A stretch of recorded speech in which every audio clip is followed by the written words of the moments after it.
जो कि 9 चैप्टर है, थर्ड एनसीईआरटी का, और नीट के पॉइंट ऑफ व्यू से ये चैप्टर बहुत इंपॉर्टेंट है, और ये चैप्टर जेनेटिक्स से भी कनेक्ट करता है, इसलिए इस चैप्टर को पढ़ना बहुत ज़्यादा जरूरी है, और इसकी लाइन टू लाइन समझते हुए चलना भी बहुत ज़्यादा जरूरी है, क्योंकि इससे नीट में हर साल 4 से 6 क्वेश्चन पूछे जाते हैं। पूरे एग्जाम में ये 4 से 6 क्वेश्चन कवर करता है, क्योंकि 4 से 6 क्वेश्चन बहुत मायने रखते हैं। तो चलिए शुरू करते हैं बायोमोलिक्यूल्स को। जय हिंद दोस्तों, मैं आपका बायोलॉजी बडी स्वागत करता हूँ आपके प्यारे से यूट्यूब चैनल बायोलॉजी क्लासेस में। आज के लेक्चर हम लोग बायोमोलिक्यूल्स को कंटिन्यू करेंगे, तो चलिए शुरू करते हैं। If we perform such an analysis on plant tissue, animal tissue और microbial paste, we obtain a list of element like carbon, hydrogen, oxygen, several others and respective content per unit mass of living tissue.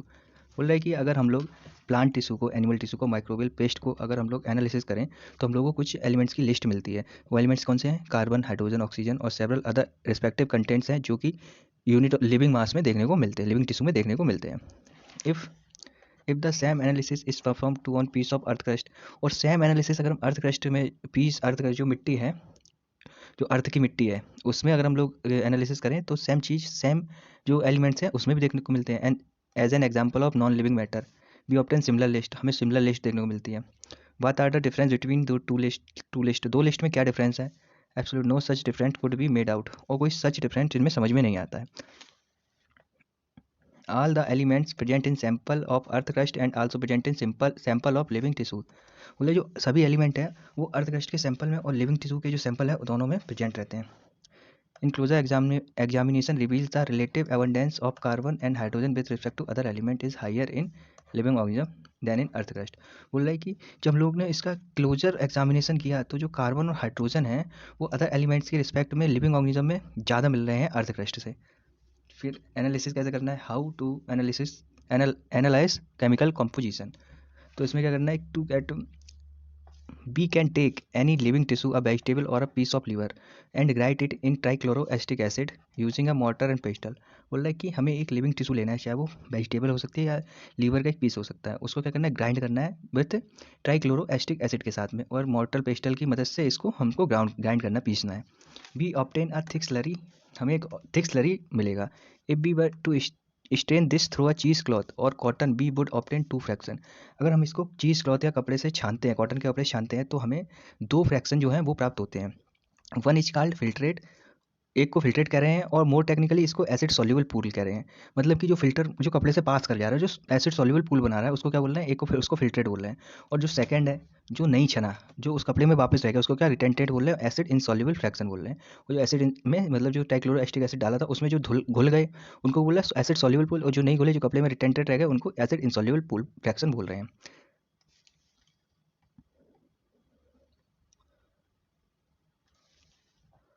All living carbon compounds that we get from living tissue can be called biomolecule। बोल रहा है कि जो living carbon compound है जिनको हम प्राप्त कर रहे हैं टिश्यू से, उन्हें क्या बोल रहे हैं? बायोमोलिक्यूल्स बोल रहे हैं। और इसका इधर अर्थ क्रस्ट और ह्यूमन बॉडी में परसेंटेज समझ लेते हैं एलिमेंट का। हाइड्रोजन का जो है 0.14% है अर्थ क्रस्ट में, और जबकि ह्यूमन की बॉडी में 0.5% है। ऐसे कार्बन का अर्थ क्रस्ट में 0.03 है, जबकि ह्यूमन बॉडी में 18.5 है। ऑक्सीजन का अर्थ क्रस्ट में 46.6% है, जबकि ह्यूमन की बॉडी में 65.0% है वेट, और ह्यूमन बॉडी में ऑक्सीजन का।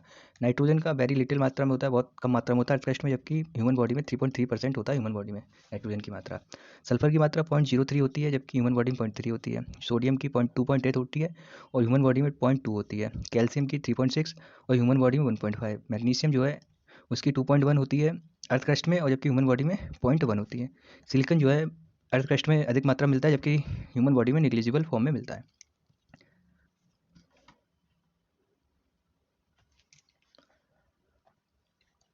A slightly different was destructive experiment we done. One weighed a small of living tissue, say a leaf or liver, and is called wet weight। मतलब बोल रहा है कि हमने एक स्मॉल अमाउंट में लिविंग टिश्यू को लिया, और वो लिविंग टिश्यू में लीफ हो सकती है, लीवर हो सकता है, और इसको क्या बोल रहे हैं? उसको बोल रहे हैं वेट वेट, मतलब जो वो गीला है इसलिए उसको वेट वेट बोल रहे हैं। एंड फिर उसको क्या किया? फिर लीफ और लिवर टिश्यू को क्या लिया? हमने सुखाया, ड्राई किया उसको। ऑल द वाटर इवेपोरेट, सभी वाटर जो पूरा जो पानी था टिश्यू का वो इवेपोरेट हो गया। The remaining material gives dry weight, और जो रिमेनिंग बचा वो क्या देगा? अब वो हमें ड्राई वेट देगा। Now if the tissue is fully burned, और अब टिश्यू को जो हमने टिश्यू सुखाया था उसको पूरी तरीके से जला देंगे। All the carbon compound are oxidize to gaseous form, और जो सभी कार्बन कंपाउंड हैं वो ऑक्सीडाइज हो जाएंगे गैसियस फॉर्म में।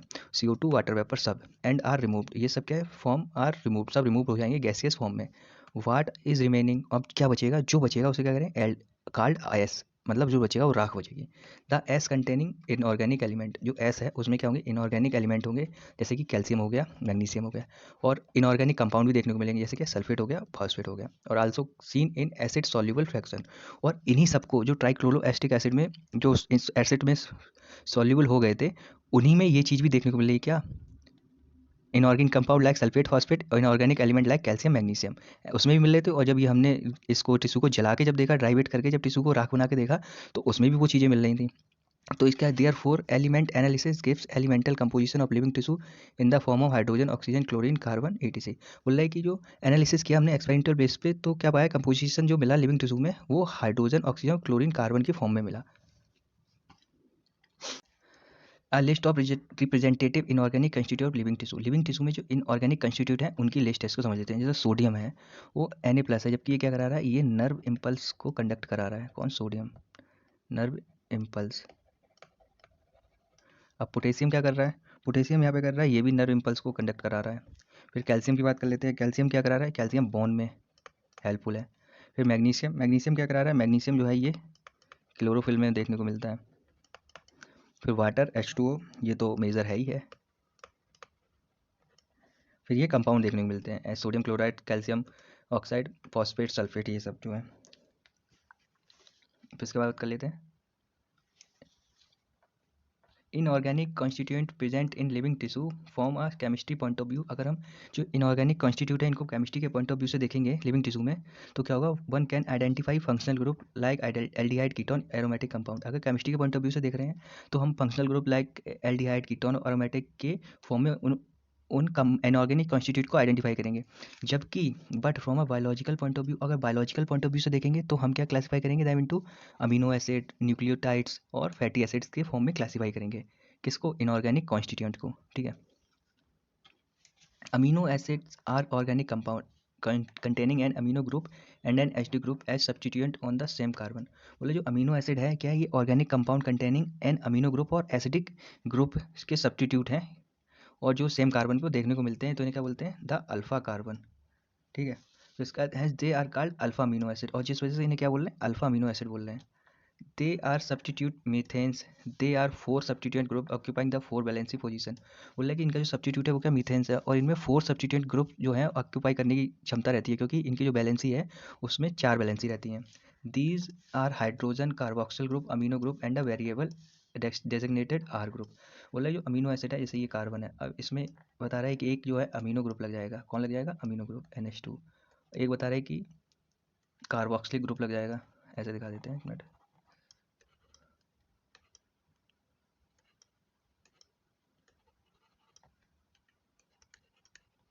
ये लग गया NH2, ये लग गया कार्बोक्सिलिक ग्रुप, और ये लग गया हाइड्रोजन, और यहाँ पे एक आर ग्रुप। ठीक है, तो बोल रहा है कि carboxylic group, amino group and a variable designated R group based on the nature of R group, these are many amino acid. ये जो आर ग्रुप आप देख रहे हैं, इसके बेस्ड पे जो अमीनो एसिड है बहुत सारे टाइप के हैं। Those which occur in proteins are only of 20, जबकि जो प्रोटीन्स में कितने 20 टाइप के हमें अमीनो एसिड देखने को मिलते हैं। The R group on in these proteinaceous amino acid could be hydrogen, the amino acid is called glycine. जैसे कि जो क्या था, कार्बन था, COOH, ये कार्बोक्सिलिक ग्रुप हो गया, ये आपका हो गया अमीनो ग्रुप, और ये आपका हो गया क्या, H, और ये आपका हो गया आर ग्रुप। ठीक है, अब ये जो आर ग्रुप है, अगर इसकी जगह पे, आर ग्रुप की जगह पे क्या H है, तो इसको कौन सा अमीनो एसिड बोल रहे हैं, ग्लाइसिन बोल रहे हैं, ग्लाइसिन। अगर इसमें अगर क्या कहते हैं, जो आर ग्रुप है, इसकी जगह पे मिथाइल ग्रुप है, क्या, मिथाइल ग्रुप, तो इसे क्या बोल रहे हैं, एलानीन बोल रहे हैं। अगर यहीं पे हाइड्रोक्सिल मिथाइल ग्रुप है,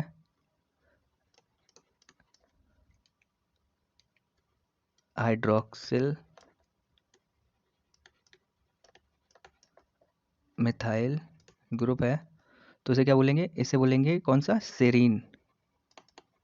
ठीक है, देयर आर 20 आर सोन, इधर बोला कि 20 मतलब sorry 3 of the 20 are shown in figure. बोल रहे 3 जो है अमीनो एसिड, 20 में से जो 3 अमीनो एसिड है वो नीचे टेबल में दिए हुए हैं।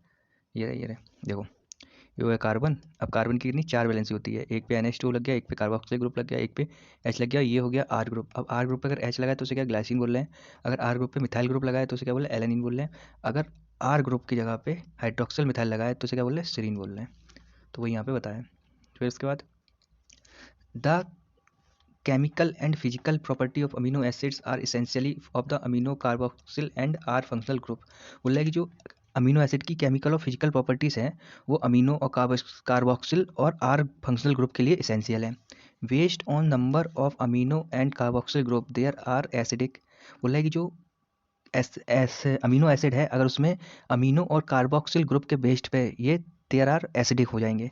और एसिडिक में कौन सा है, ग्लूटामिक एसिड हो जाएगा। बेसिक हो जाएंगे तो बेसिक में लाइसिन आ जाएगा, और न्यूट्रल हो जाएंगे तो वैलिन आ जाएगा। अमीनो एसिड देखने को मिलते हैं किसके बेस पे, अमीनो और कार्बोक्सिलिक ग्रुप के बेसिस पे। तो एसिडिक अमीनो एसिड कौन सा हो जाएगा आपका, glutamic acid, glutamic acid. Basic में क्या आ जाएगा, basic amino acid, basic amino acid में आपका लाइसिन आ जाएगा, ठीक है। और न्यूट्रल, न्यूट्रल अमीनो एसिड में वैलिन आ जाएगा। इसका एरोमेटिक हो रहा है, there are aromatic amino acid, aromatic amino acid, इसमें 3 है दिए हुए एनसीईआरटी में। क्या है, टायरोसिन, टायरोसिन, फिर फिनाइल एलानिन, फिनाइल एलानिन, फिर है tryptophan, trip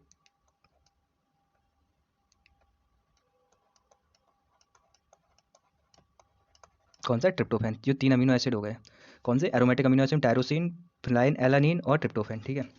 A particular property of amino acid is ionizable nature of NH2 and COH group, carboxylic group और अमीनो एसिड का आयनाइजिक नेचर होता है, जिसे क्या बोल रहे हैं, जिसे ज्यूटेराइन बोलते हैं, कार्ल ज्यूटेराइन फॉर्म। ये रहा आपका zwitterion form. In solution of different pH the structure of amino acid change. बोल रहा है कि आयनाइजेबल नेचर शो करेंगे अमीनो और कार्बोक्सिल ग्रुप, जिस वजह से जो डिफरेंट पीएच में अमीनो एसिड का स्ट्रक्चर जो है वो चेंज होता जाएगा। और lipids are generally water insoluble, lipid जो होते हैं जनरली वाटर में इंसॉल्युबल होते हैं। They could be simple fatty acid, ये सिंपल फैटी एसिड हो सकते हैं। अब fatty acid has a carboxyl group attached on a R group. बोल रहे हैं कि जो फैटी एसिड होते हैं उसमें कार्बोक्सिल ग्रुप जो होता है वो आर ग्रुप से अटैच होता है। The R group could be methyl, ethyl और higher number of carbon groups, 1 से 1 to 19 कार्बन। बोल रहा है कि जो आर ग्रुप होगा ना कार्बोक्सिल फैटी एसिड में, क्या होगा कि कार्बोक्सिल ग्रुप जो है अटैच होगा किस पे, आर ग्रुप पे।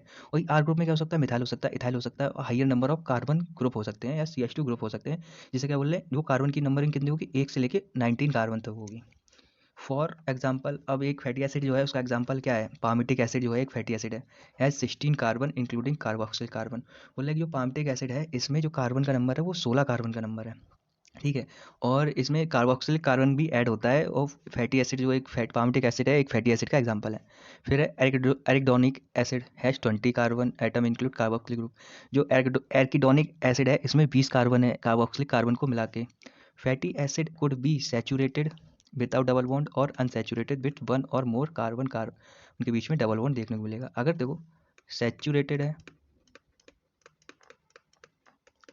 तो डबल बॉन्ड क्या है, अब्सेंट होगा, अब्सेंट डबल बॉन्ड, ठीक है। और अगर अन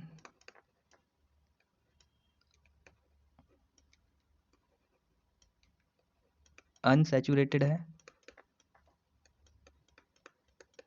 तो क्या होगा, 1 और more than 1, more carbon carbon double bond present, ठीक है। Another simple lipid is glycerol. Glycerol जो है एक सिंपल लिपिड है विच ट्राईहाइड्रोक्सी प्रोपेन, जिसमें ट्राईहाइड्रोक्सी प्रोपेन होता है। Many lipids have both glycerol and fatty acid, बहुत से लिपिड हैं जिसमें कि ग्लिसरॉल और फैटी एसिड दोनों होते हैं। Here the fatty acid are found esterified with glycerol. They can be monoglyceride, diglyceride और ट्राइग्लिसराइड। बोल रहा है कि जो फैटी एसिड हैं वो अगर एस्ट्रीफाइड ग्लिसरॉल के साथ एस्ट्रीफाइड करा दी जाएँ तो मोनोग्लिसराइड, डाइग्लिसराइड और ट्राइग्लिसराइड फॉर्म करेंगे। These are also melting point के बेस पे फैट्स जो लिपिड हैं इनको क्या फैट और ऑयल भी बोल रहे हैं। Oils have lower melting point. Oils अगर ये इनका मेल्टिंग पॉइंट क्या है, अगर लो है तो इन्हें ऑयल्स में रखेंगे और अगर हाई है तो इन्हें फैट्स में रखेंगे। एग्जाम्पल क्या है ऑयल का, gingelly oil and may remain oil in winter. और ऑयल जो है ये विंटर में भी ऑयल ही रहेगा। कौन? Gingelly oil. Can you identify fat from the market? Some lipids have phosphorus and phosphorylated organic compound in them. कुछ लिपिड होते हैं जिसमें फॉस्फोरस और फास्फोराइलेटेड ऑर्गेनिक कंपाउंड देखने को मिलता है। दीज आर फॉस्फोलिपिड और इन्हें फॉस्फोलिपिड बोलेंगे। अगर फॉस्फोरस या फॉस्फोराइलेटेड ऑर्गेनिक कंपाउंड लिपिड में देखने को मिल रहा है तो इन्हें फॉस्फोलिपिड बोलेंगे। They are found in cell membrane. और जो फॉस्फोलिपिड हमें कहाँ देखने को मिलता है? सेल मेम्ब्रेन में देखने को मिलता है। फॉस्फोलिपिड कहाँ पे? सेल मेम्ब्रेन में। ठीक है। लेसिथिन इज वन एग्जाम्पल, और लेसिथिन भी इसका एक एग्जाम्पल है। Some tissue specially the neural tissue have lipid with more complex structure. बोल रहा है कि कुछ टिश्यू हैं जो कि न्यूरल टिश्यू बोलेंगे, उनमें लिपिड होती है और जो लिपिड का स्ट्रक्चर है बहुत ज़्यादा कॉम्प्लेक्स होता है। Living organism have a number of carbon compound in which heterocyclic ring can be found. बोला है जो लिविंग ऑर्गेनिज्म है उनमें कार्बन कंपाउंड होते हैं जिनमें कि हेट्रोसाइक्लिक रिंग फाउंड होती है। Some of these are nitrogen bases, adenine, guanine, cytosine, uracil and thymine. और जिसमें कि कुछ हैं कौन से इसमें किसकी बात हो रही है? इसमें हेट्रोसाइक्लिक रिंग की बात हो रही है कार्बन कंपाउंड में। अगर हेट्रोसाइक्लिक रिंग्स है लिविंग ऑर्गेनिज्म में तो वो कहाँ मिल रहे हैं हमें? Carbon compound in which hydrocyclic ring can be found. तो ये कहाँ देखने को मिल रहे हैं? ये हमें नाइट्रोजन बेसिस में देखने को मिलेंगे। और नाइट्रोजन बेसिस का हो जाएंगे एडेनिन, गुआनिन, साइटोसिन, यूरेसिल और thymine. When found attach to a sugar. और यही नाइट्रोजन जो बेस हैं, नाइट्रोजन बेस जो हैं अगर शुगर के साथ फाउंड कर रहे हैं तो इन्हें क्या बोल रहे हैं? न्यूक्लियोसाइड्स बोल रहे हैं। If a phosphate group is also found esterified to sugar they are called nucleotide. और यही अगर न्यूक्लियोसाइड जो बन रहे हैं नाइट्रोजन बेस प्लस शुगर के साथ में तो इन्हें न्यूक्लियोसाइड बोल रहे हैं। और अगर न्यूक्लियोसाइड पे फास्फो ग्रुप अगर प्रेजेंट हो जा रहा है तो इसे क्या बोल रहे हैं? इसे न्यूक्लियोटाइड बोल रहे हैं। और फास्फोड ग्रुप कहाँ फाउंड होगा? जिस एस्टिफाइड टू द शुगर पे फाउंड होगा। कौन? Phosphate group. तो इन्हें क्या बोलेंगे? न्यूक्लियोटाइड बोलेंगे। और न्यूक्लियोटाइड के so found esterified to the sugar they are called nucleotides. मतलब अगर जो नाइट्रोजन बेस्ड मतलब न्यूक्लियोसाइड है उस पर अगर फॉस्फेट ग्रुप देखने को मिल रहा है तो उसे न्यूक्लियोटाइड बोल रहे हैं। क्योंकि adenosine, guanosine, thymidine, uridine and cytidine जो है ये न्यूक्लियोसाइड है। अब इन्हीं पे अगर हम फॉस्फेट ग्रुप को ऐड कर देंगे तो क्या बन जाएंगे? न्यूक्लियोटाइड बन जाएंगे। Adenylic acid, thymidylic acid, guanylic acid, uridylic acid and cytidyllic acid are nucleotides. Nucleic acid like DNA and RNA consist of nucleotide only. बोल रहा है कि जो न्यूक्लिक एसिड लाइक डीएनए और आरएनए है ये न्यूक्लियोटाइड से ही मिलके बने होंगे। सिर्फ इनमें न्यूक्लियोटाइड देखने को मिलेंगे किसमें? डीएनए और आरएनए में। DNA and RNA function as genetic material. और जो डीएनए और आरएनए है, डीएनए और RNA as a genetic material कार्य करते हैं। अब यहाँ पे ये कुछ देखो, ये शुगर्स हैं, कार्बोहाइड्रेट। शुगर भी एक टाइप का कार्बोहाइड्रेट होता है। ये राइबोस शुगर है और ये ग्लूकोज शुगर है। ग्लूकोज शुगर 6 कार्बन की होगी और राइबोस शुगर 5 कार्बन की होगी। ठीक है। अब ये फैटी एसिड, पामटिक एसिड जो फैटी एसिड का टाइप है। ये फैट एंड ऑयल्स में लिपिड जो हैं वो एक फैट्स और ऑयल्स के टाइप में होंगे। अगर मेल्टिंग पॉइंट क्या है? मेल्टिंग पॉइंट लो तो वो एज अ ऑयल काम करेंगे। ठीक है।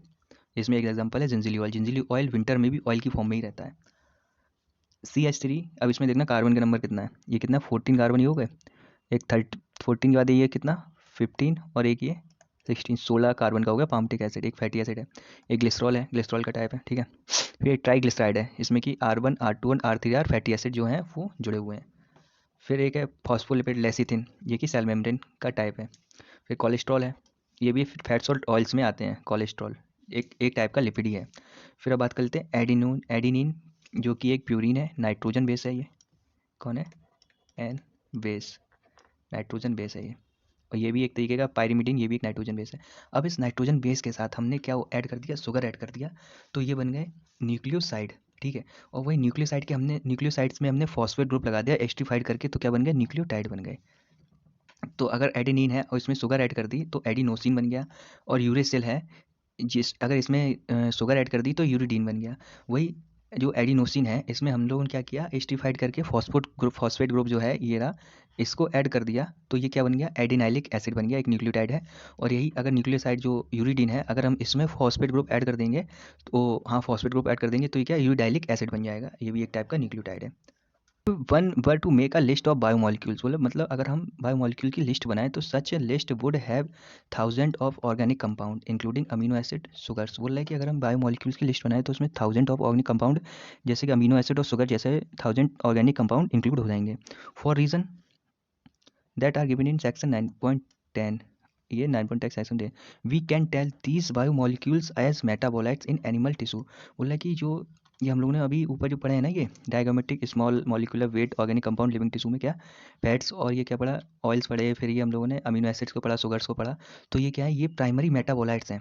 क्या बोल रहे हैं, these we can call these biomolecule as metabolites in animal tissue. One notice at presence of all such category compounds shown in 9.1 figure. ये जो ये वाली जो टेबल देखी है इसमें जितने भी ये देखने को मिल रहे हैं, कार्ब हो गया, कार्बोहाइड्रेट हो गया, अमीनो एसिड हो गया, फैट्स, लिपिड और न्यूक्लियोटाइड,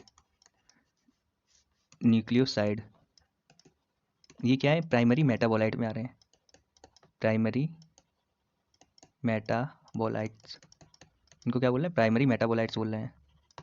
ये कहाँ देखने को मिल रहा है, लिविंग ऑर्गेनिज्म में देखने को मिल रहा है। Presence of all such category of compound commonly animal tissue में, these are called primary metabolites. How when one analysis plant fungal and microbial cells one would see thousand of compound other than these called primary metabolites. बोल रहे हैं कि अगर हमने analyse किया plant fungal और microbial cells को तो उसमें क्या थाउजेंड ऑफ कंपाउंड देखने को मिल रहे हैं, प्राइमरी मेटाबोलाइट्स कह रहे हैं उनको। फिर क्या, alkaloids, flavonoids, rubber, essential oils, antibiotics, coloured pigment, scent, gum, spices, these are called secondary metabolites. इनको क्या बोल रहे हैं, सेकेंडरी मेटाबोलाइट्स बोल रहे हैं। कुछ सेकेंडरी मेटाबोलाइट्स ये लिस्ट में दिए हुए हैं 9.3 में, इसको देख लेते हैं। पिगमेंट क्या है, कैटिनॉइड, एंथोसाइनिन। एल्केलॉइड क्या है, मॉर्फिन, कोडीन। टर्पेनॉइड्स क्या है, मोनोटर्पिन, डाइटर्पिन्स। इसेंशियल ऑयल्स में लेमन ग्रास ऑयल आ जाएगा। टॉक्सिन में क्या आ जाएगा, एब्रिन और रिसिन आ जाएगा। लैक्टिन्स में कॉनकैनावलिन ए आ जाएगा। और ड्रग में क्या आ जाएगा, ड्रग में आपका आ जाएगा बिनब्लास्टिन, कुरकुमिन आ जाएगा। पॉलीमेरिक सब्सटेंस में रबर, गम्स, सेल्यूलोज आ जाएगा, जिसको क्या सेकेंडरी मेटाबोलाइट बोल रहे हैं। While primary metabolites have identifiable function and play known role in normal physiological process. बोल रहे हैं कि जो प्राइमरी मेटाबोलाइट्स हैं इनका हमें आइडेंटिफी मतलब इनके जो फंक्शन है उनको हम आइडेंटिफाई कर सकते हैं कि हमें जो ये प्राइमरी मेटाबोलाइट्स हैं डेली कहाँ पे यूज़ हो रहे हैं फिजियोलॉजिकल प्रोसेस में, कहाँ पे क्या कौन सा मेटाबोलाइट प्राइमरी यूज़ हो रहा है। जबकि we do not at the moment understand the role और function of all secondary metabolites. और उसी समय पे उसी मोमेंट पे जो सेकेंडरी मेटाबोलाइट्स हैं उनका रोल और फंक्शन हमें पता नहीं है। इन होस्ट ऑर्गेनिज्म अब many of them are useful to human welfare. मतलब जो सेकेंडरी मेटाबोलाइट्स हैं उनमें से काफ़ी जो है ह्यूमन वॉलफेयर में ह्यूमन के भले के लिए यूज़ होते हैं, जैसे कि रबर हो गया, ड्रग्स हो गया, स्पाइसेस हो गया, सेंट हो गया, पिगमेंट जो है ह्यूमन वॉलफेयर में यूज़ होते हैं। Some secondary metabolites have ecological important in later, मतलब कुछ सेकेंडरी मेटाबोलाइट्स हैं उनका इकोलॉजिकल इंपॉर्टेंस भी होता है। अब बात कर बायो मैक्रोमोलिक्यूल की बात कर लेते हैं, किसकी, बायो मैक्रोमोलिक्यूल की। There are one feature common in all those compound found in the acid soluble pool. बोल रहे हैं कि जो एसिड सॉल्युबल पूल में जो कंपाउंड देखने को मिल रहे हैं उनमें एक कॉमन फीचर है। क्या कॉमन फीचर है, they have molecular weight ranging from 18 to around 800 daltons. मतलब बोल रहे हैं कि जो एसिड सॉल्युबल में जो हमें कंपाउंड देखने को मिल रहे हैं उनमें कॉमन फीचर है। वो कॉमन फीचर क्या है कि इनका जो मॉलिकुलर वेट है वो 18 से 800 डाल्टन के अराउंड होता है।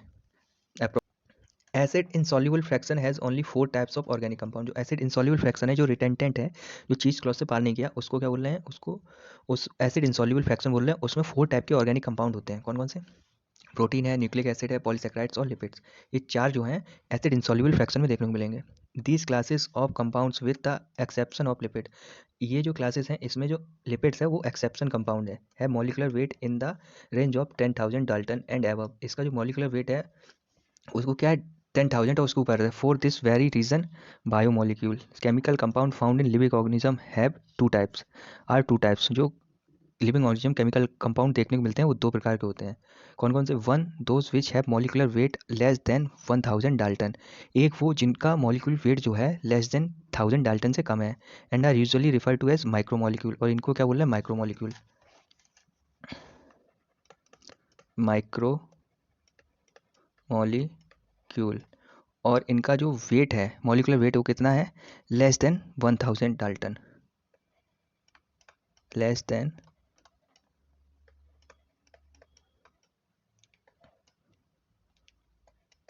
1000 डाल्टन। डी ए इस ये डाल्टन को रिप्रेजेंट कर रहा है।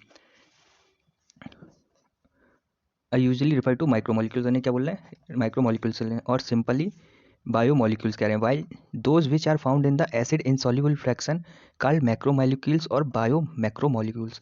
मतलब उन्हें जो जिनका मतलब कि जो मॉलिकुलर वेट है वो लेस देन 10,000 डाल्टन है, उन्हें माइक्रोमोलिक्यूल बोल रहे हैं और बायोमोलिक्यूल्स भी कह रहे हैं। जबकि जो एसिड इनसॉल्युबल फ्रैक्शन में मिल रहा है उन्हें क्या बोल रहे हैं? मैक्रोमोलिक्यूल्स या बायो मैक्रोमोलिक्यूल्स बोल रहे हैं।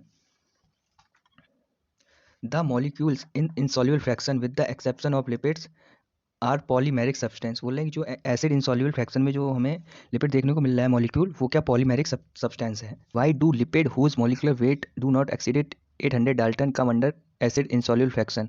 बोले कि जो लिपिड है उसका मॉलिकुलर वेट जो है वो 800 डाल्टन से ज़्यादा एक्सीड नहीं करता है, लेकिन ये किस में आ रहा है? एसिड इनसॉल्युबल फ्रैक्शन में आ रहा है, मॉलिकुलर मैक्रोमोलिकुलर फ्रैक्शन में आ रहा है। जबकि lipid are indeed small molecular weight, जबकि लिपिड जो है उसका मॉलिकुलर वेट क्या है? स्मॉल है, small compound and are present not only such but also arranged into structure like cell membrane and other membranes। बोल रहा है कि जो लिपिड है वो प्रेजेंट ओनली किस में? बायो मैक्रोमोलिक्यूल में प्रेजेंट ना होकर किस में? बायो मैक्रोमोलिक्यूल में प्रेजेंट है। और ये सेल मेम्ब्रेन के स्ट्रक्चर में भी देखने को मिलता है, अदर मेम्ब्रेन स्ट्रक्चर में भी देखने को मिलता है। कौन? लिपिड। फास्फोलिपिड बना हुआ है ना, सेल मेम्ब्रेन जो है फास्फोलिपिड की बनी होती है। When we grind a tissue, जब हम टिश्यू ग्राइंड करते हैं, we are disturbing the cell structure, cell membrane and other membrane are broken into pieces and form vesicles which are not water soluble. बोल रहा है कि जब हम सेल मेम्ब्रेन को ग्राइंड करते हैं तो उसमें क्या करते हैं कि जो सेल स्ट्रक्चर है उसको डिस्टर्बिंग कर देते हैं। तो उसमें क्या देखने को मिलता है? सेल मेम्ब्रेन होती है, अदर मेम्ब्रेन्स होती हैं जो कि ब्रोकन हो जाती हैं पीसेस में और वेसिकल्स में, which are not water soluble, जो कि वाटर में सॉल्युबल नहीं होती हैं। Therefore, these membrane fragments in the form of vesicles get separated along with the acid insoluble pool and hence in the macromolecular fraction. Lipids are not strictly macromolecule। तो बोले कि जो वेसाइकल्स हैं, जो हमने सेल मेम्ब्रेन को क्या किया? ग्राइंड किया, तो ये क्या है? हमें एसिड इंसॉल्युबल पूल में देखने को मिल रहे हैं, मैक्रोमोलिकुलर फंक्शन में आ रहे हैं। जबकि लिपिड जो है वो क्या है? एक स्ट्रिक्टली मैक्रोमोलिक्यूल नहीं है, लेकिन ये एसिड इंसॉल्युबल में हमें देखने को मिल रहा है, मैक्रोमोलिकुलर फ्रैक्शन में देखने को मिल रहा है, तो इसलिए हमें मैक्रोमोलिक्यूल में रखना पड़ रहा है, लेकिन स्ट्रिक्टली मैक्रोमोलिक्यूल नहीं है। The acid soluble pool represent रफली द साइटोप्लाज्मिक कंपोजिशन। जो एसिड सॉल्युबल पूल जो है वो रफली जो साइटोप्लाज्मिक कंपोजिशन है उसको रिप्रेजेंट कर रहा है। The macromolecule from cytoplasm and organelles become the acid insoluble fraction. जबकि जो मैक्रोमोलिक्यूल्स हैं उसमें साइटोप्लाज्म और जो ऑर्गेनेल्स हैं वो किस में आ जा रहे हैं? एसिड इनसॉल्युबल फ्रैक्शन में आ जा रहे हैं। Together they represent the entire chemical composition living tissue और ऑर्गेनिज्म। और जो एसिड सॉल्युबल पूल है और एसिड इनसॉल्युबल पूल है, इसको अगर टुगेदर ला देते हैं तो ये जो लिविंग ऑर्गेनिज्म, लिविंग टिश्यू है, उसके इंटायर केमिकल कंपोजिशन को रिप्रेजेंट कर रहा है। अब जैसे कि एवरेज कंपोजिशन ऑफ सेल क्या है? वाटर कितने परसेंट है? 70 से 90%। प्रोटीन्स 10 से 15%, कार्बोहाइड्रेट 3%, लिपिड जो है 2% ही है, न्यूक्लिक एसिड 5 से 7% है और जो आयंस है वो 1% है। ये क्या है? किसी सेल का कंपोजिशन है। अब बात कर लेते हैं प्रोटीन की। Protein are polypeptide. प्रोटीन जो है वो पॉलीपेप्टाइड होते हैं। They are linear chain of amino acid linked by peptide bond. बोले कि ये लीनियर चेन है अमीनो एसिड की और पेप्टाइड बॉन्ड के द्वारा एक दूसरे से जुड़ी रहती हैं। Some protein and their function, जैसे कॉलेजन है, कॉलेजन एक टाइप की प्रोटीन है और ये क्या? इंटरसेलुलर ग्राउंड सब्सटेंस इसका फंक्शन है। ट्रिप्सिन जो है इसका, ये भी एक तरीके की प्रोटीन है लेकिन ये एंजाइम की तरह काम कर रही है। इंसुलिन है, ये भी एक प्रोटीन है लेकिन ये हार्मोन की तरह काम कर रही है। एंटीबॉडी जो है ये फाइट इन्फेक्शियस एजेंट के, एंटीबॉडी भी एक टाइप की प्रोटीन है लेकिन ये कहाँ फंक्शन करती है? जो इन्फेक्शियस एजेंट है उनके साथ फाइट करके काम करती है। Receptor, sensory reception, smell taste hormone, ये सब क्या है? एक तरीके के प्रोटीन है और इनका फंक्शन क्या है? सेंसरी रिसेप्शन लेने से, स्मॉल को टेस्ट को हार्मोन्स का रिसेप्शन लेना, रिसीव करना।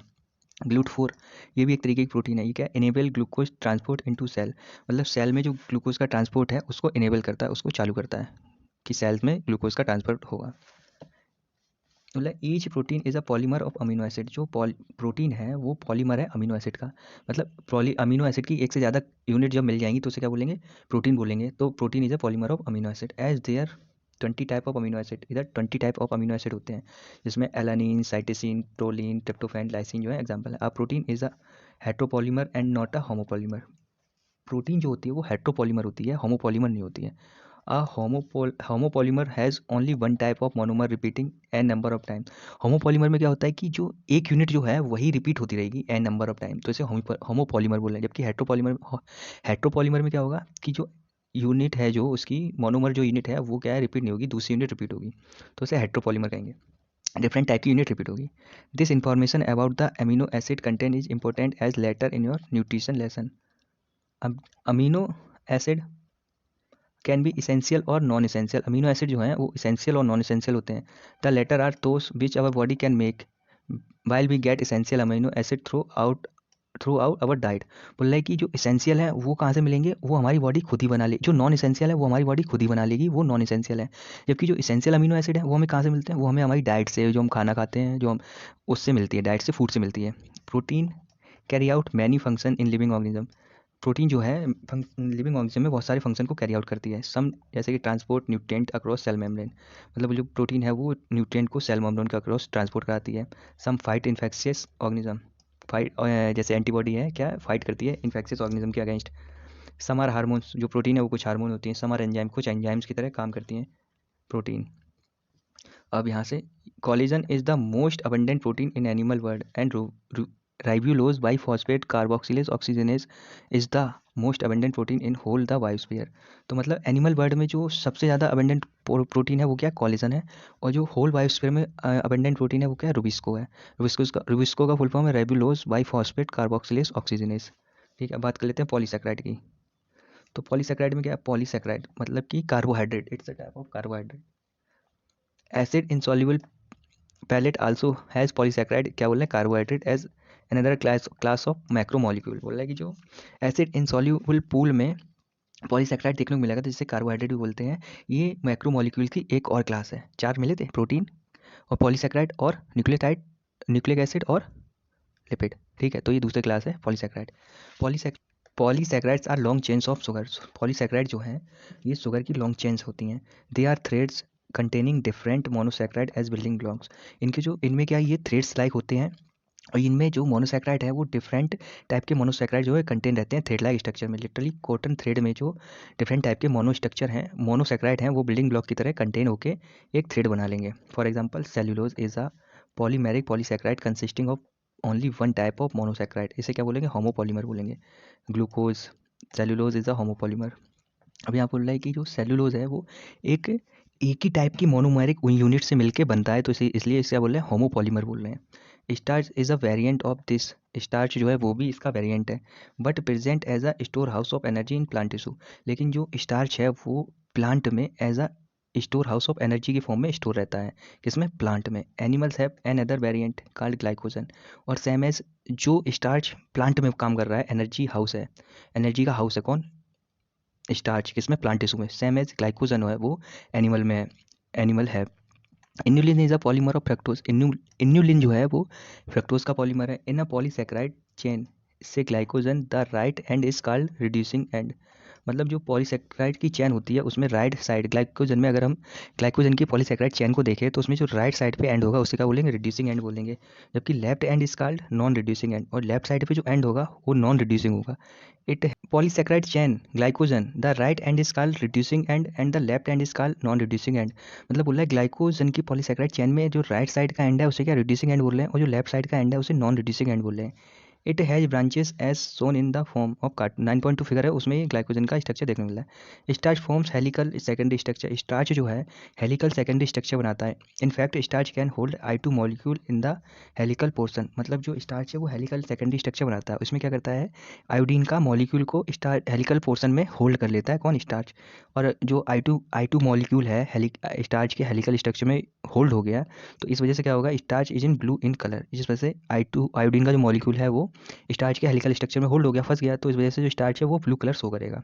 Cellulose does not contain complex helical and hence can not hold I2।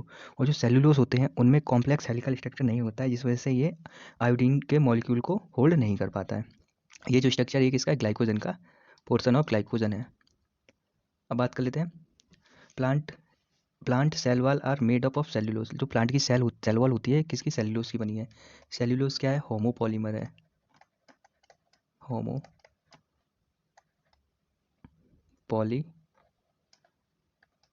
Homopolymer है। Paper made from plant pulp and cotton fibre is cellulosic. बोले जो पेपर जो बनता है वो प्लांट के पल्प से बनता है और जो कॉटन है वो सेल्यूलोसिक फाइबर से बनती है। There are more complex polysaccharides in nature, मतलब बोला है कि नेचर में बहुत सारे मोर कॉम्प्लेक्स टाइप के पॉलीसेक्राइड देखने को मिलते हैं। They have as building blocks amino sugars and chemically modified sugar. बोला है कि इनका जो बिल्डिंग ब्लॉक होता है, इनकी जो पॉलीसेक्राइड की जो बिल्डिंग ब्लॉक होती है, ये किसकी होती है? अमीनो एसिड और मॉडिफाइड केमिकली मॉडिफाइड शुगर की बनी होती है। किसकी? पॉलीसेक्राइड की बिल्डिंग ब्लॉक्स, जैसे ग्लूकोसामाइन हो गया, एनेस्टिल ग्लूकोसामाइन हो गया, etc. Exoskeleton of arthropods for example have a complex polysaccharide called chitin. बोले जो आर्थ्रोपोड का एक्जोस्केलेटन है वो भी एक कॉम्प्लेक्स पॉलीसेक्राइड का एग्जांपल है और ये काइटिन का बना हुआ है। These complex polysaccharide are mostly homopolymers. और ये जो कॉम्प्लेक्स पॉलीमर्स होते हैं, ये पॉलीसेक्राइड होते हैं, ये मोस्टली कैसे? होमोपॉलीमर होते हैं। बात कर लेते हैं न्यूक्लिक एसिड की। Nucleic acid, the other type of macromolecule that one would find in the acid insoluble fraction living tissue in nucleic acid. Nucleic acid जो है एक दूसरे मतलब कि जैसे कि देखो, प्रोटीन हो गया आपका, प्रोटीन के बाद क्या आया था आपका? लिपिड और पॉलीसेक्राइड हो गया, न्यूक्लिक एसिड। ये चार जो है एसिड इंसॉल्यूबल में देखने को मिल रहे हैं। तो उसमें से क्या न्यूक्लिक एसिड को पढ़ रहे हैं, ये कहाँ पे? इंसॉल्यूबल एसिड इंसॉल्यूबल फ्रैक्शन में देखने को मिल रहा है क्या? Nucleic acid. These are polynucleotide, ये पॉलीन्यूक्लियोटाइड होते हैं। Together with polysaccharide and polypeptide these comprise the true macromolecule fraction of any living tissue और सेल। बोल रहा है कि ये जो पॉलीसेक्राइड और पॉलीपेप्टाइड के साथ मिलकर true macromolecule fraction in living organism में को मिलकर बनाते हैं। पॉलीपेप्टाइड हो गया, पॉलीसेक्राइड हो गया और क्या हो गया? Nucleic acid. ये मिलकर क्या बना रहे हैं? मैक्रोमोलिक्यूल फ्रैक्शन और लिविंग टिश्यू को बना रहे हैं। For nucleic acid the building block is nucleotide. अब जो न्यूक्लिक एसिड है इसकी बिल्डिंग ब्लॉक क्या है? न्यूक्लियोटाइड है। अ nucleotide has 3 chemical distinct components. जो न्यूक्लिक एसिड है उसमें केमिकली 3 डिस्टिंक्ट कंपोनेंट्स हैं। वन एक उसमें से पहला क्या है? हेट्रोसाइक्लिक कंपाउंड है, सेकंड इज मोनोसेक्राइड है और थर्ड जो है फास्फोरिक एसिड और फॉस्फोट ग्रुप है। देखो, हेट्रोसाइक्लिक कंपाउंड क्या हो गया? नाइट्रोजन बेस हो गए, ठीक है। फिर क्या आया? फिर आया आपका मोनोसेक्राइड, मतलब कि शुगर आ गया, ठीक है। फिर आपका क्या आया? फिर आया आपका फॉस्फेट ग्रुप आया, फॉस्फेट ग्रुप। ये दोनों मिल रहे हैं तो क्या बोल रहे हैं? न्यूक्लियोसाइड बोल रहे हैं। और न्यूक्लियोसाइड के साथ में फॉस्फेट ग्रुप मिला दो, फॉस्फेट ग्रुप, तो अब इसको क्या बोल रहे हैं? न्यूक्लियोटाइड बोल रहे हैं,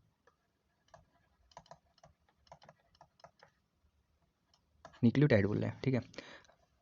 heterocyclic compound in nucleic acids are nitrogen base named adenine, guanine, uracil, cytosine, thymidine. बोले जो हेट्रोसाइक्लिक कंपाउंड नाइट्रोजन बेसिस बोलते हैं जिनको, ये क्या है? एडेनिन है, ग्वानिन है, यूरेसिल है, साइटोसिन, थाइमिन है। Adenine guanine are substitute purine. अब जो N2 बेस में जो एडेनिन ग्वानिन, ये क्या है? ये प्यूरिन्स हैं, इनको क्या बोलेंगे? प्यूरिन्स बोलेंगे। जबकि यूरेसिल के बाद हो गया साइटोसिन और साइटोसिन के बाद क्या हो गया? थाइमिन। और ये तीनों क्या हैं? ये आपके क्या हैं? ये पायरिमिडीन्स हैं,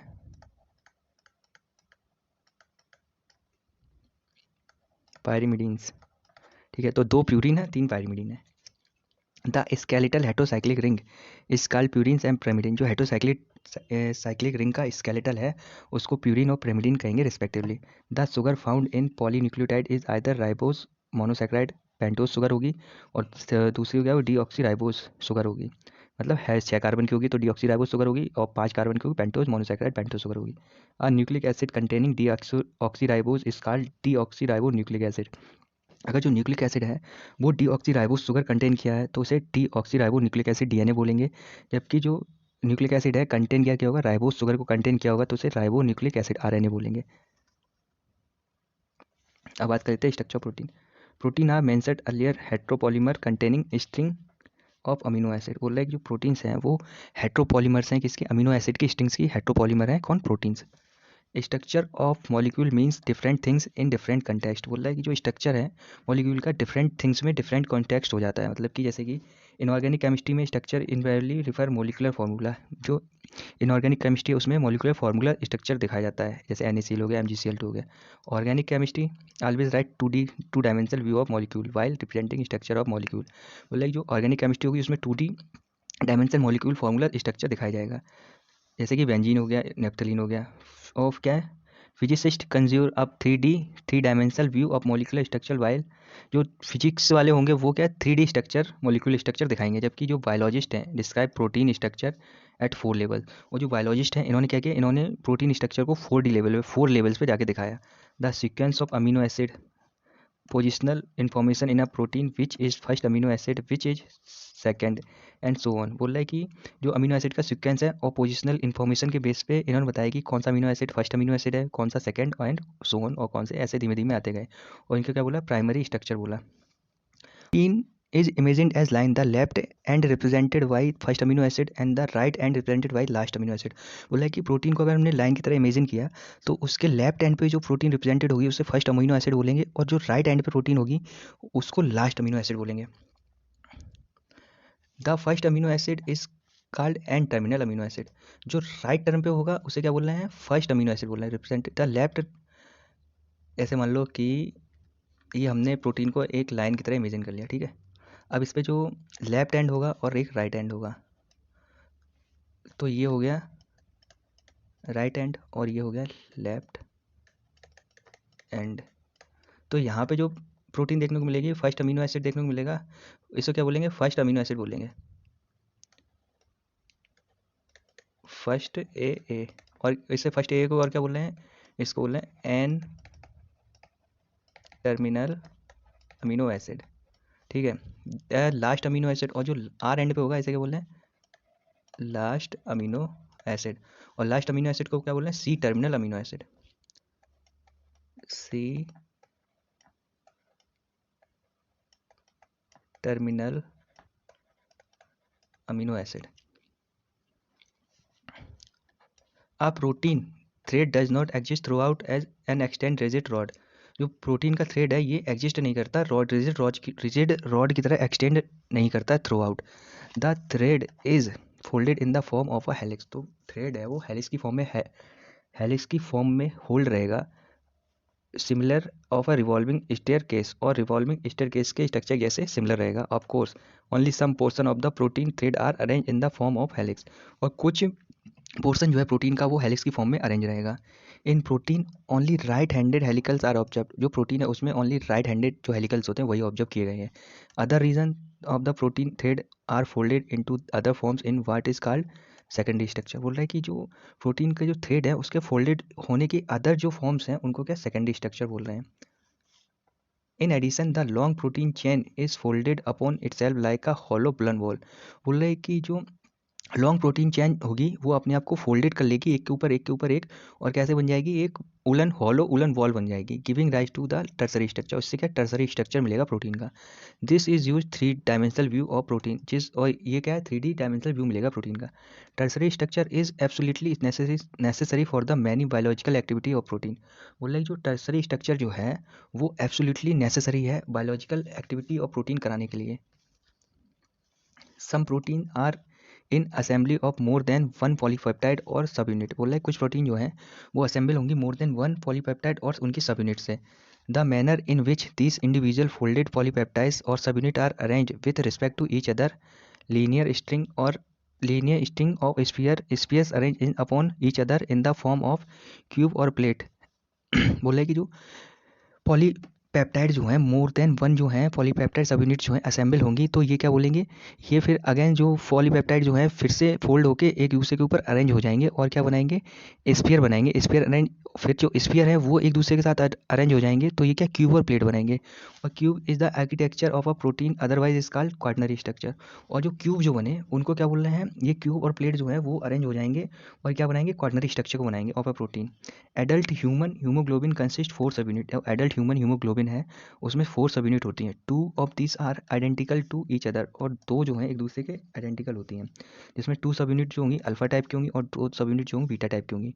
टुगेदर कंस्टिट्यूट ह्यूमन हीमोग्लोबिन। और 2 अल्फा सब यूनिट और 2 बीटा सब यूनिट एक साथ मिलके ह्यूमन हीमोग्लोबिन को बनाएंगी।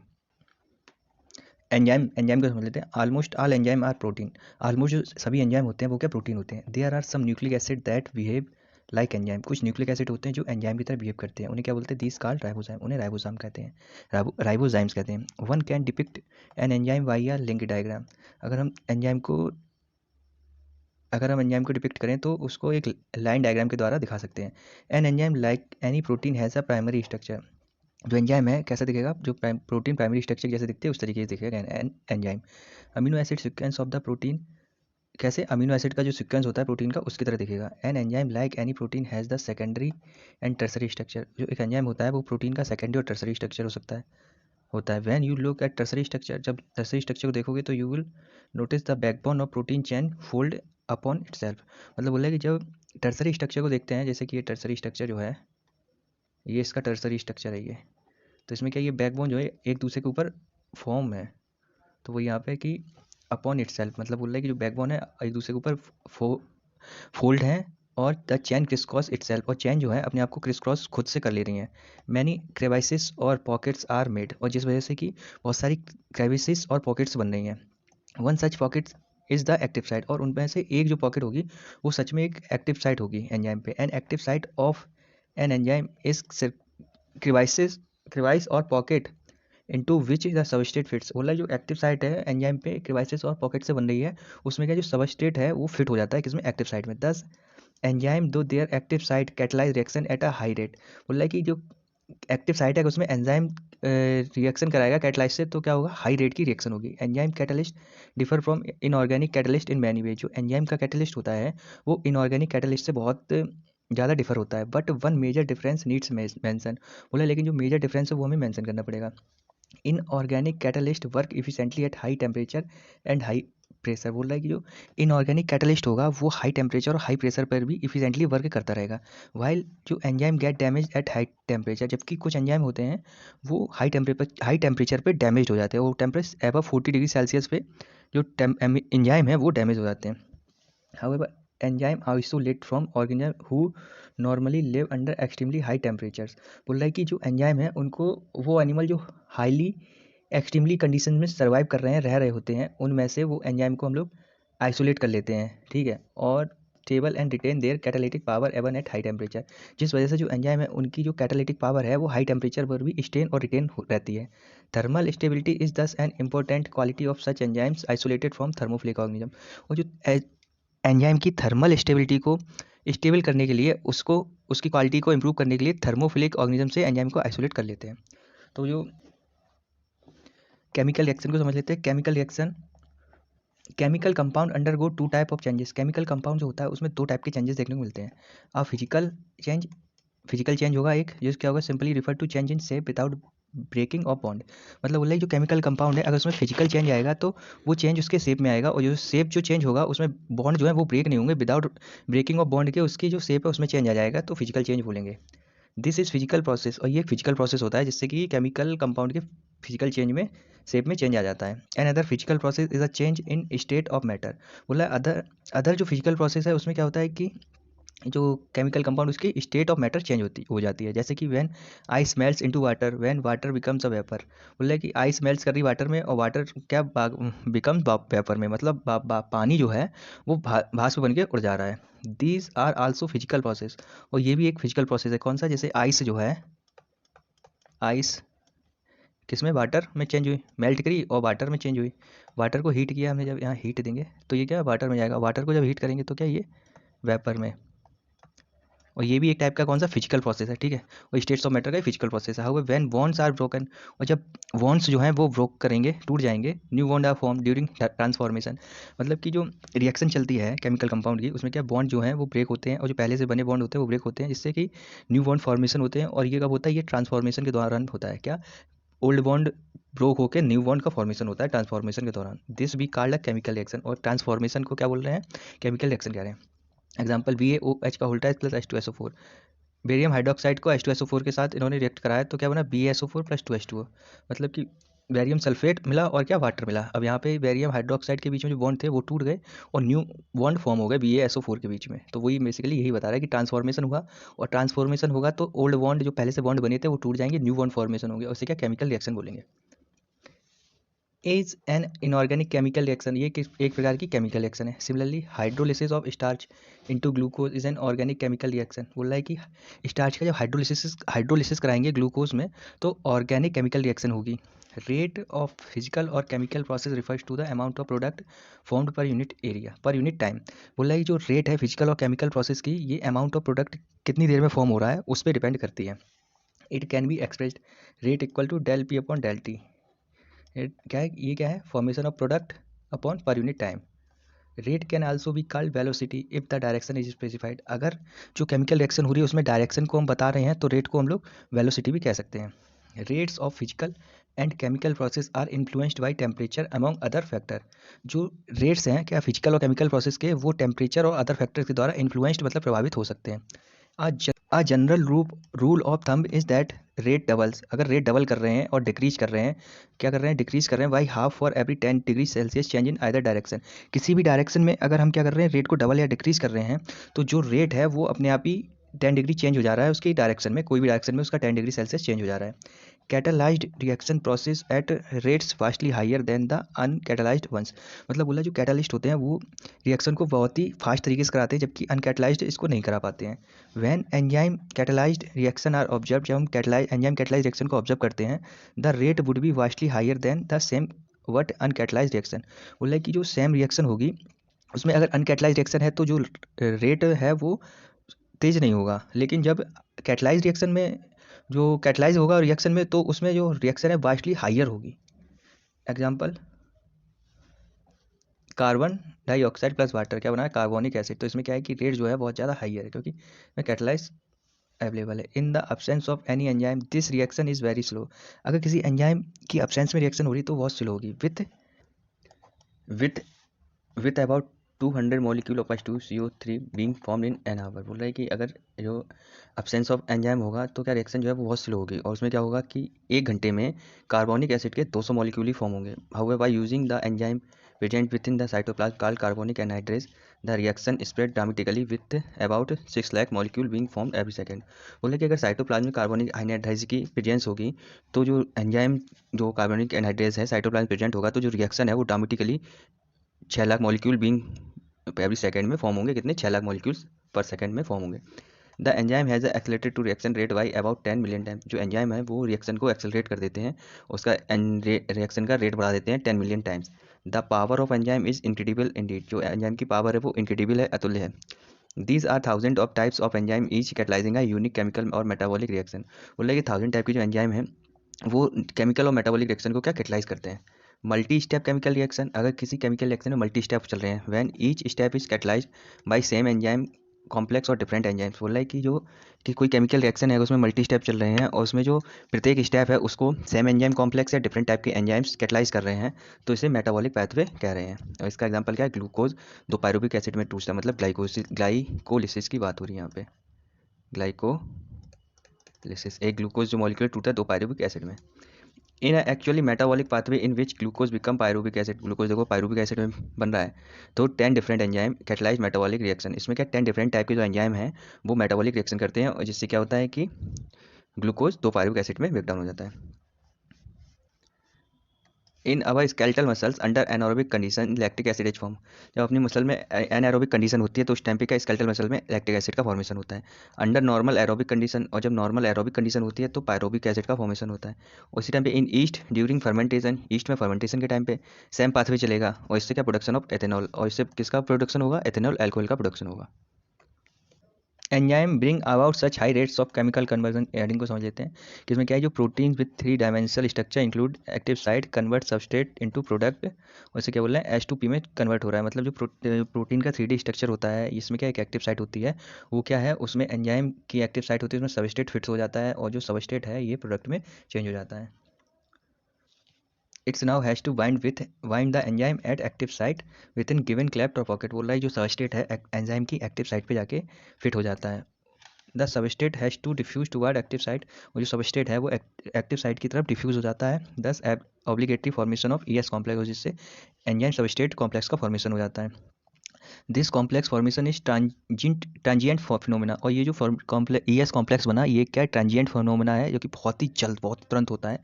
During the state where substrate is bound to the enzyme active site a new structure of the substrate called transition state structure। बोल रहा है कि जो सबस्ट्रेट से एंजाइम बाउंड हुआ है एक्टिव साइट पे, इससे क्या न्यू स्ट्रक्चर फॉर्म हो रहा है, जिससे कि ट्रांजिशन स्टेट स्ट्रक्चर कह रहे हैं। very soon after expected bond breaking making is completed, the product is release from the active side. बोल रहा है कि बहुत ही जल्द फिर क्या होता है कि बॉन्ड ब्रेक होगा या बॉन्ड बनेगा, और जैसे ये चीज़ कंप्लीट होगी तो जो प्रोडक्ट है वो एंजाइम की एक्टिव साइड से रिलीज कर दिया जाएगा। In other words structure of substrate gets transform into structure of product. Other word में क्या कहें, जो सबस्ट्रेट का स्ट्रक्चर है वो चेंज हो जाएगा सब प्रोडक्ट के स्ट्रक्चर में, और इस pathway of this transformation go through so called transition state structure. और इस तरीके के ट्रांसफॉर्मेशन को क्या बोल रहे हैं, ट्रांजिशन स्टेट स्ट्रक्चर बोल रहे हैं। मतलब ये स्ट्रक्चर ऑफ सबस्टेट से स्ट्रक्चर ऑफ प्रोडक्ट बनना है, तो ये ट्रांसफॉर्मर हो रहा है, इसको ट्रांसफॉर्मेशन हो रहा है, तो इसको क्या बोल रहे हैं, ट्रांजिशन स्टेट स्ट्रक्चर बोल रहे हैं। This could be many more Altered structure state between the stable substrate and product. बोल रहा है कि ये जो ट्रांसफॉर्मेशन हो रहा है इसके बीच में बहुत सारे अल्टर्ड स्ट्रक्चरल स्टेट आएंगे, जो कि स्टेबल सबस्टेट से प्रोडक्ट के फॉर्मेशन के बीच में अल्टर्ड स्ट्रक्चरल स्टेट्स भी देखने को मिल सकते हैं। Implicit in this statement fact that all other intermediate structural state are unstable. और जिस वजह से जो क्या बना, स्टेबल सबस्टेट से जो प्रोडक्ट बना उसके बीच में बहुत सारी अनस्टेबल स्ट्रक्चरल आएंगे जो कि अनस्टेबल होंगे पूरी तरीके से। Stability is something related to energy status of the molecule और स्ट्रक्चर। जो स्टेबिलिटी होती है वो एनर्जी स्टेटस से रिलेटेड करती है और मॉलिक्यूल के स्ट्रक्चर से रिलेटेड करती है। When we look pictorially through graph, अभी देखो ये ग्राफ को समझते हैं, तो यहाँ पे क्या, ये सबस्ट्रेट है, ठीक है, और ये प्रोडक्ट बनना है। वाई एक्सिस पे क्या है, Y axis represent the potential energy content. जो वाई एक्सिस पे ये पोटेंशियल एनर्जी को दिखा रहा है, और जो एक्स एक्सिस है ये क्या रिप्रेजेंट कर रही है, progression of the structural transformation of state through transition state. और वाई एक्सिस पे प्रोग्रेशन रिएक्शन है जो कि ट्रांजिशन स्टेट के द्वारा रिप्रेजेंट हो रही है। अब क्या करें, the energy level difference between S and P if P is at lower level S, the reaction is exothermic reaction, one need not supply energy by heating in order to form the product. बोल रहा है कि जो रिएक्शन है वो exothermic होगी, और जिसमें क्या है, जो एनर्जी है उसकी सप्लाई नहीं होगी और प्रोडक्ट फॉर्म हो जाएगा, इन ऑर्डर प्रोडक्ट फॉर्म हो जाएगा। Whether it is an exothermic और स्पॉन्टेनियस रिएक्शन और एन एंडोथर्मिक और एनर्जी रिक्वायरिंग रिएक्शन। ये क्या हो सकती है, एक्सोथर्मिक और स्पॉन्टेनियस रिएक्शन हो सकती है, या फिर एंडोथर्मिक या एनर्जी रिक्वायरिंग रिएक्शन हो सकती है। S has to go through a much higher energy state और ट्रांजिशन स्टेट। जो एस है वो मच हायर एनर्जी स्टेट और ट्रांजिशन स्टेट में जा सकता है। The difference in average energy content of S from that of this transition state is called activation energy. और जो average energy content of S का है ये क्या जा रहा है, ट्रांजिशन स्टेट में जा रहा है, उसे क्या बोल रहे हैं, एक्टिवेशन एनर्जी बोल रहे हैं। Enzyme eventually bring down this energy barrier making transition of S to P more easy. और क्या होगा, जो एंजाइम है वो इवेंचुअली एनर्जी बैरियर को क्या है, ब्रिंग डाउन नीचे लेके आएंगे, जिससे कि जो ट्रांजिशन ऑफ एस है मतलब सबस्टेट है ये पी में प्रोडक्ट में मोर इजी तरीके से मेक हो जाएगा, बन जाएगा। क्या, transition of S to P substrate से प्रोडक्ट में चेंज हो जाएगा मोर इजी तरीके से। तो ये देख लो, ये क्या है, ये यहाँ से सबस्टेट है, और जब activation energy without activation energy थी तो ये ट्रांजिशन स्टेट थी, ये प्रोडक्ट फॉर्म हुआ उतना ही। जब इसको एक्टिवेशन विद एंजाइम कराया तब भी प्रोडक्ट कितना फॉर्म हुआ, उतना ही फॉर्म हुआ। नेचर ऑफ एंजाइम एक्शन की बात कर लेते हैं। Enzyme E has a substrate binding site in its molecule so that high reactive enzyme substrate complex is produce. बोला जो एंजाइम है उसमें क्या है कि उसके मॉलिक्यूल में सबस्टेट से बाइंडिंग की साइट होती है, जिस वजह से जो एंजाइम है ये हाईली रिएक्टिव हो जाते हैं और एंजाइम सबस्टेट कॉम्प्लेक्स का प्रोडक्शन करते हैं। This complex is short-lived and dissociate into products P and the unchanged enzyme with intermediate formation of enzyme products complex। बोल रहा है कि जो ये कॉम्प्लेक्स है, कौन सा, एंजाइम सबस्ट्रेट कॉम्प्लेक्स है, ये शॉर्ट लिव्ड है और डिसोसिएट हो जाएगा इनटू इट्स प्रोडक्ट पी। और इसके क्या कहते हैं, एंजाइम सबस्ट्रेट कॉम्प्लेक्स जो है शॉर्ट लिव्ड है, उसके बाद किस में डिसोसिएट हो जा रहा है, प्रोडक्ट में डिसोसिएट हो जा रहा है, और जिसमें कि जो एंजाइम है उनमें अनचेंज होगा और इंटरमीडिएट फॉर्मेशन एंजाइम जो है प्रोडक्ट्स कॉम्प्लेक्स को फॉर्मेशन कर लेगा, एंजाइम प्रोडक्ट फॉर्मेशन कर लेगा। The formation of ES complex is essential for catalysis. और जो एंजाइम सबस्ट्रेट का फॉर्मेशन हो रहा है वो क्या है, कैटालिसिस के लिए क्या इसेंशियल है। एंजाइम प्लस सबस्ट्रेट तो ईएस कॉम्प्लेक्स बना, फिर ईएस कॉम्प्लेक्स से क्या बना, एंजाइम प्लस प्रोडक्ट कॉम्प्लेक्स बना। इससे क्या, एंजाइम और प्रोडक्ट फिर अलग हो गए, तो यहाँ से हमें प्रोडक्ट मिल गया और ये हमारा एंजाइम अलग हो गया। अब इसको दूसरे सबस्ट्रेट के साथ फिर बाइंड करेंगे, फिर ऐसे ही रिएक्शन चलती रहेगी। The catalytic cycle of an enzyme can be described in the following. मतलब जो कैटालिटिक एंजाइम रिएक्शन है उसको फॉलो किया इस तरीके से। First, the substrate binds to the active site of enzyme fitting into active site. पहले क्या होगा, सबसे पहले जो सबस्ट्रेट है वो क्या है, एंजाइम की एक्टिव साइट से बाइंड करेगा और एक्टिव साइट में फिट हो जाएगा कौन, सबस्ट्रेट। फिर उसका binding of the substrate induce the enzyme to alter its shape fitting more tightly around the substrate. बोल रहा है जो बाइंडिंग ऑफ सबस्ट्रेट है ये एंजाइम को इंड्यूस करेगा उसके शेप को अल्टर करके जो सबस्ट्रेट और एंजाइम है मोर टाइटली तरीके से एक दूसरे से बाउंड कर जाएंगे। The active site of the enzyme now in close proximity of the substrate breaks the chemical bond of the substrate and the new enzyme product complex is formed। जो active site of enzyme है ये क्या करेगी, अब ये substrate से breaks of chemical bond को break करेगी जिस वजह से जो सबस्ट्रेट है वो न्यू एंजाइम का फॉर्मेशन करेगा जिससे कि न्यू एंजाइम और प्रोडक्ट कॉम्प्लेक्स जो है फॉर्म हो जाएगा।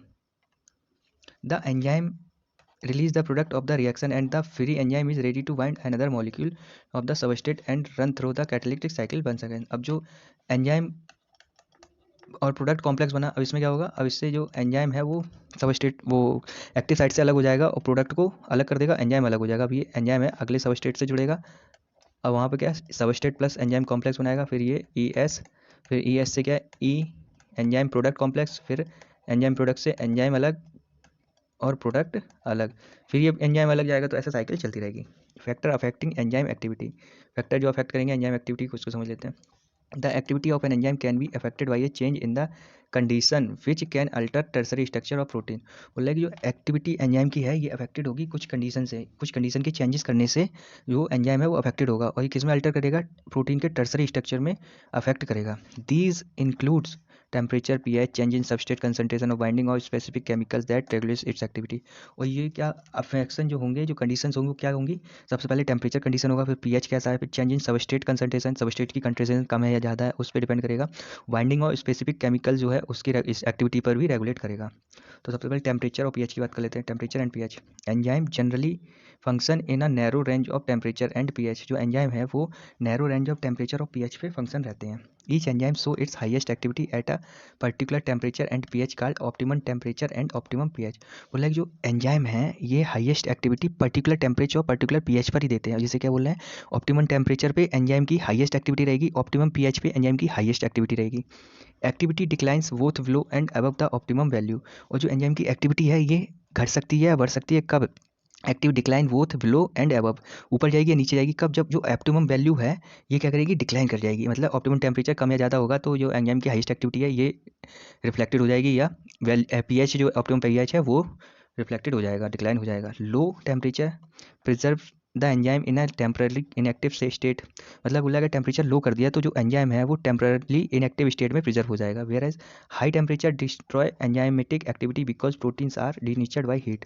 अगर एंजाइम को हाई कर देंगे तो उसमें क्या होगा कि जो एंजाइमेटिक एक्टिविटी है वो डिस्ट्रॉय हो जाएंगी, क्योंकि जो प्रोटीन है उसका नेचर जो है हीट की वजह से डीनेचर्ड हो जाएगा, उसका नेचर टूट जाएगा, चेंज हो जाएगा। कंसंट्रेशन ऑफ सबस्ट्रेट, अब सबस्ट्रेट की कंसंट्रेशन को समझ लेते हैं। With the increase in substrate concentration, the velocity of the enzymatic reaction rises at first। बोल रहा है कि जो सबस्ट्रेट की कंसंट्रेशन है अगर उसको हम इंक्रीज करेंगे तो एंजाइमेटिक वेलोसिटी रिएक्शन है वो पहले क्या राइज करेगी, पहले बढ़ेगी। The reaction ultimately reaches at maximum velocity, और रिएक्शन जो है अल्टीमेटली मैक्सिमम वेलोसिटी तक पहुंच जाएगी, वी मैक्स तक, which is not exceeded by any further rise in concentration of the substrate. अब क्या है कि अब अगर आप जो सबस्ट्रेट कंसंट्रेशन है उसको बढ़ाएंगे तो भी जो वेलोसिटी है वो अब इंक्रीज नहीं करेगी। This is because the enzyme molecule are fewer than the substrate molecule and after सब saturation of these molecules there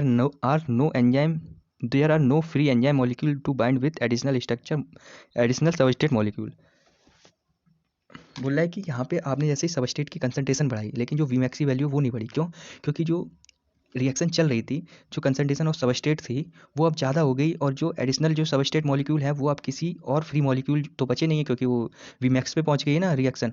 तो क्या करेंगे, जो फ्री मॉलिक्यूल है वो अब किसी अटैच नहीं हो पाएंगे, अटैच नहीं हो पाएंगे तो जो कंसंट्रेशन है वो क्या है कि जो वेलोसिटी ऑफ एंजाइमेटिक रिएक्शन है वो क्या डिक्रीज होगी और जो सबस्ट्रेट की कंसंट्रेशन है वो क्या इंक्रीज होगी। तो इस वजह से ये दूसरे से बाइंड नहीं कर पाएंगे और जो एडिशनल सबस्ट्रेट मॉलिक्यूल है वो उसमें पड़े रहेंगे।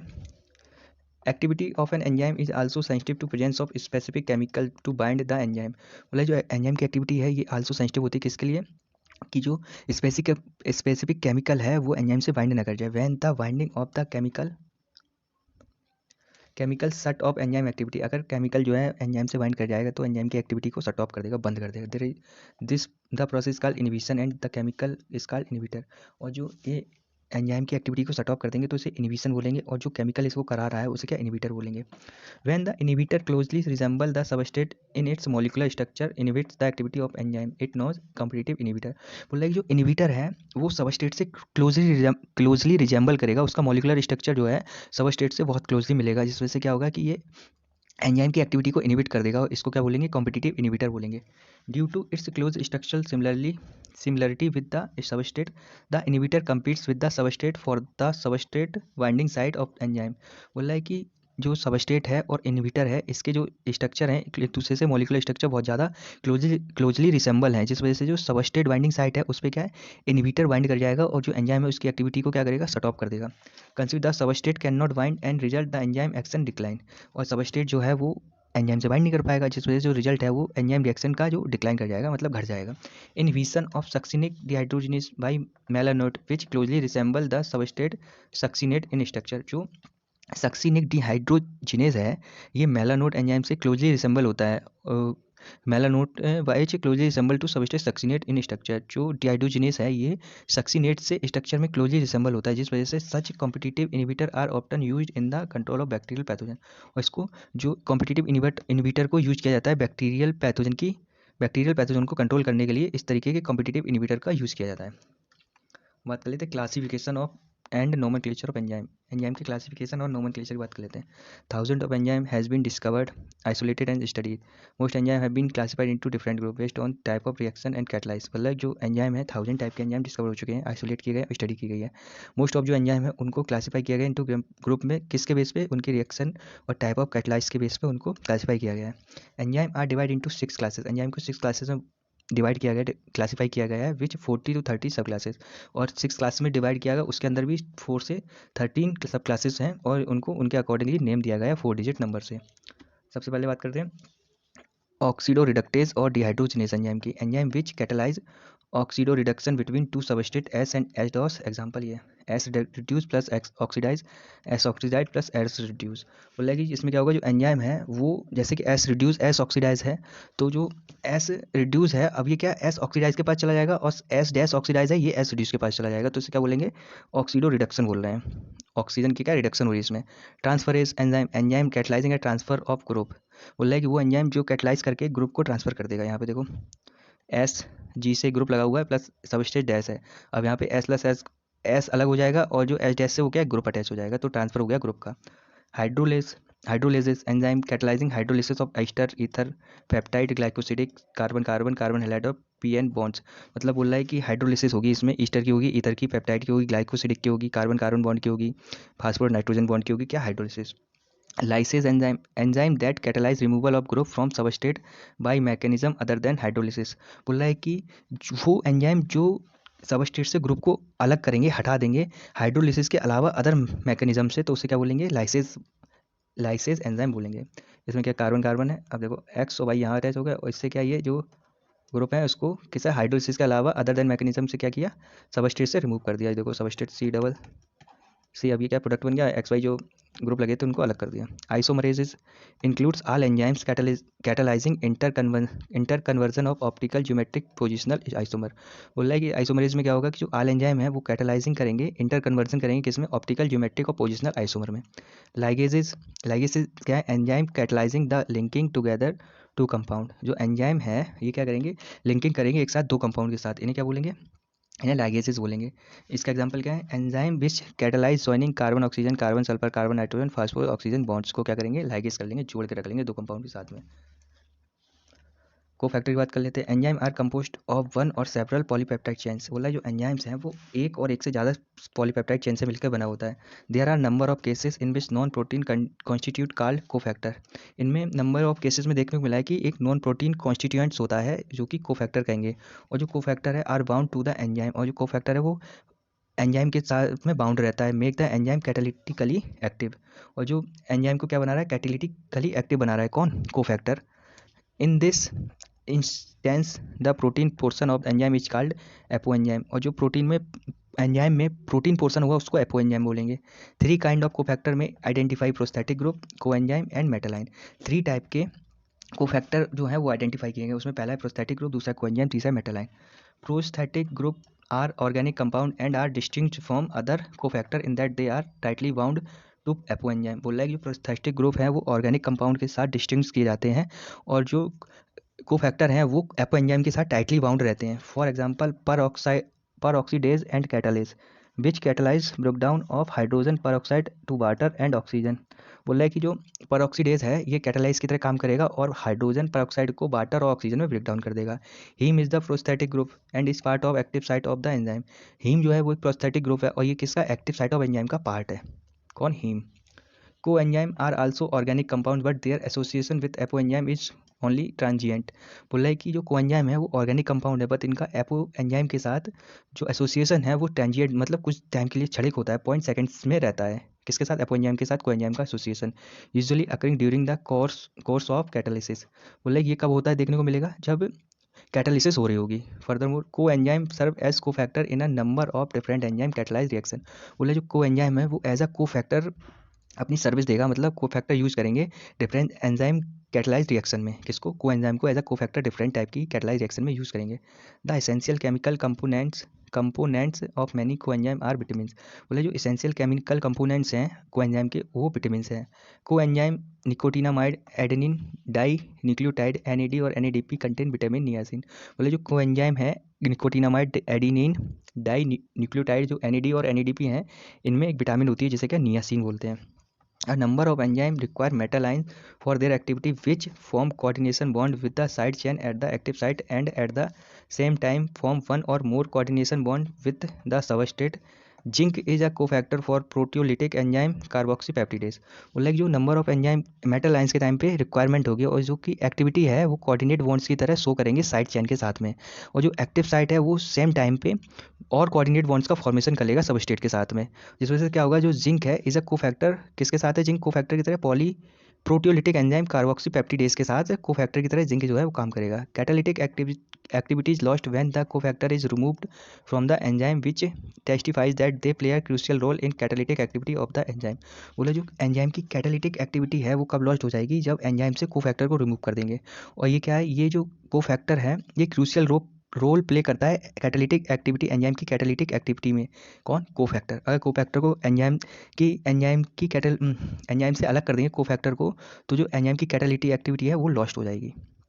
और जो कोफैक्टर है क्रूशियल रोल प्ले करता है एंजाइम की कैटालिटिक एक्टिविटी में। तो यहाँ पे ये चैप्टर कंप्लीट होता है। अगला चैप्टर पढ़ेंगे cell cycle and cell division. Thank you.